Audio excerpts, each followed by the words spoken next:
PS5 Pro, the PlayStation 5 for the professional. If there's one problem I have with my PlayStation 5 right now, it's that there's not enough polygons in my Sony games. But I'm not so sure if that's a power issue or because there's basically no games in the first place. Here is a list of the games published by Sony on the PlayStation 5. Lots of games, right? Now let's get rid of baseball. Okay, now let's get rid of games that also came out on PS4. And now let's get rid of games that also came out on PS3. And for good measure, let's get rid of games that shut down after 2 weeks. And just get Destruction All-Stars out of here. And we're left with 7 games. If we break down the math, 7 games, and the PlayStation 5 is 4 years old, that leaves us with an average of 1.75 games per year. Based on these mathematics, I'm humbly suggesting that PlayStation needs to make more games, not more hardware. PlayStation's arguably most prestigious studio, Naughty Dog, hasn't even released a new game on the system yet. Instead, they've been remaking The Last of Us like 10 times in a row. I can't believe we have more remasters than games in the actual series. That's pretty hilarious. But going back to the PS5 Pro, I just don't think this is necessary. They could have used all that time and money to make actual games. Imagine if instead of the PS5 Pro we got a new Ape Escape, or a Little Big Planet, or a Buzz that connects to phones like Jackbox Games. That would be amazing. And Sony owns Lemmings. Where's my new Lemmings game, Sony? The answer to why we don't have these things is the exact same answer as to why the PS5 Pro exists in the first place. Historically, graphics is what mattered. Graphics, graphics, graphics. Gameplay second, graphics first. And for a while, I think this actually made a bit of sense. I mean, just look at the PS1, and you might want to grab a bucket first, but just look at this. I mean, it makes sense that people who remember this era were just so traumatized by it that they still worry about graphics all the time, but I would still humbly remind you that in order to have graphics, you need to have games to put them in. And I don't even think this Sony game drought will affect me as much as it will some others, because I never even bought a PS4. I wasn't really into gaming in the mid-2010s, and I only got a PS5 because it was backwards compatible, meaning I could play all these PS4 games that I'd missed out on for dirt cheap at this point in time. I could also play all the latest and greatest PS5 games that were going to come out. At the time, I would have guessed there'd be more than 7. Now, I can already hear people getting mad at my 7 claim, so I'll grant you that there are some console exclusives not published by Sony, but I like the old Sony games, and I don't want to play Final Fantasy because I'm not in my 30s, so I don't care about this franchise even slightly. And before you tell me that that's not fair, Rebirth only sold 2 million copies. That is not a lot. I am not alone here in not caring. I'm not impressed that Sony can just pay people not to put games on Xbox. I want Sony to pay to make new games in their own franchises. This is Sony's PlayStation. I want Sony's exclusives. This is what PlayStation is known for, and they haven't delivered on this yet, in my opinion, for this generation. I got so upset when I heard that the PS5 Pro was coming out because it confirmed my long-held suspicion that PlayStation doesn't really know what they're doing. Now, taking a step back, the PS5 Pro on its own, even if it is stupid, is not that big of a deal. It'll come out, the hardcore will buy it, everyone else will move on, and that'll be the end of it. But the problem to me is that it just shows Sony hasn't switched paths from the one they've been going down since the PS4 era, and though that worked amazingly at the time, I really don't think it's sustainable in the future. In 2021, they shuttered Japan Studio, creator of games like Ape Escape, Parappa the Rapper, and Legend of the Dragoon. These were iconic and beloved games, and this studio really anchored the brand in its history. Severing that studio in particular really made me think that Sony just doesn't value its history like I think a lot of the fans do. Yes, the studio was in a bit of a rough patch, but I think its absence is really felt now. Sony needs more diversity in its lineup. Over-the-shoulder story-focused action-adventure games are quite good, but there are other types of games that are also quite good too. I mean, look at the new Astrobot game that just came out. The studio that made it, Team Asobi, was saved out of the ashes of PlayStation Studio, and they are responsible for 2 of the 7 games on our list. And the way the new Astrobot game is reviewing, it could go down as one of the best PS5 games ever. People are loving this game, and rightfully so. It looks incredible. I really hope it sells well. Now imagine if instead of incinerating the other parts of the studio, they actually worked on reforming it and fixing whatever was broken. Maybe get some new management shakeups if things weren't going well. Except they couldn't do that because instead, live service games have stolen far too many good games from us. Fortnite is lots of fun, don't get me wrong, but it's the only live service game that I've played and liked.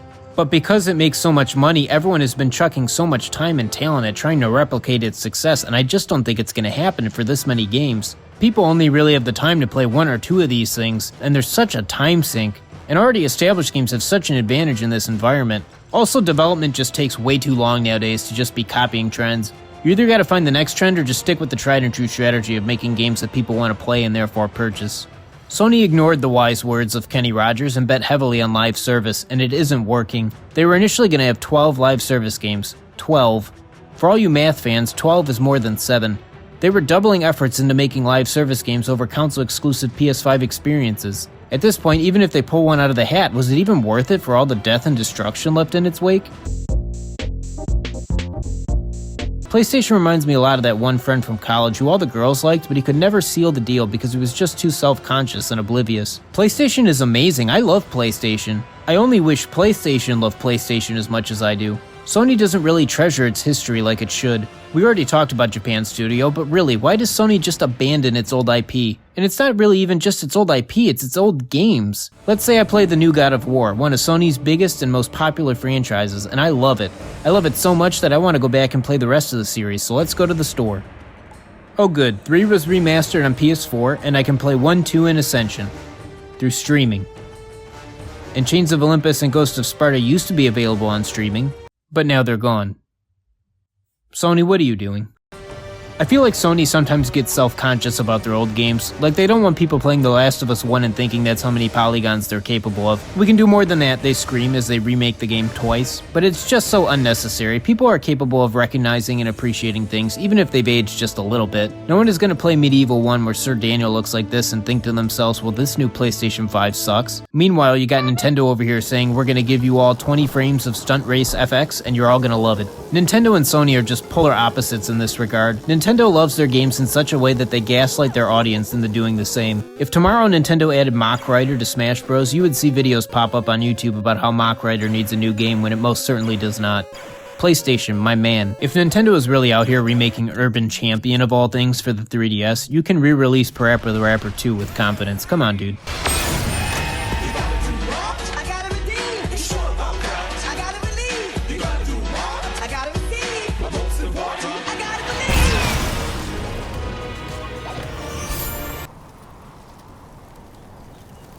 Now, the PS5 is overpriced. Everyone else is already talking about that, but the thing that just irks me the most is the no disc drive. $80 because I have the nerve to want to play my copy of Everybody's Golf is insane. If Sony goes all digital, I really don't see an argument for not just getting a PC at this point. There's only a few valid reasons to own new consoles over a PC anyways. Number 1, you work all day on a PC so you want to sit on your couch. This is me.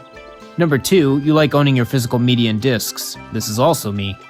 Number 3, the ease of use. With a PC, sometimes things just don't work right. I mean, I basically had to perform a surgery on mine just to get it to run The Sims 3. People just want to plug and play their games, which is very respectable. But with the installs and downloads on the console's end, and the PC stuff getting easier to do all the time while newer generations have grown up knowing how to mess with these PCs anyways, this reason is actually diminishing, I feel. And that's pretty much it. If PlayStation ever gets rid of discs, this is when I'll leave the PlayStation brand.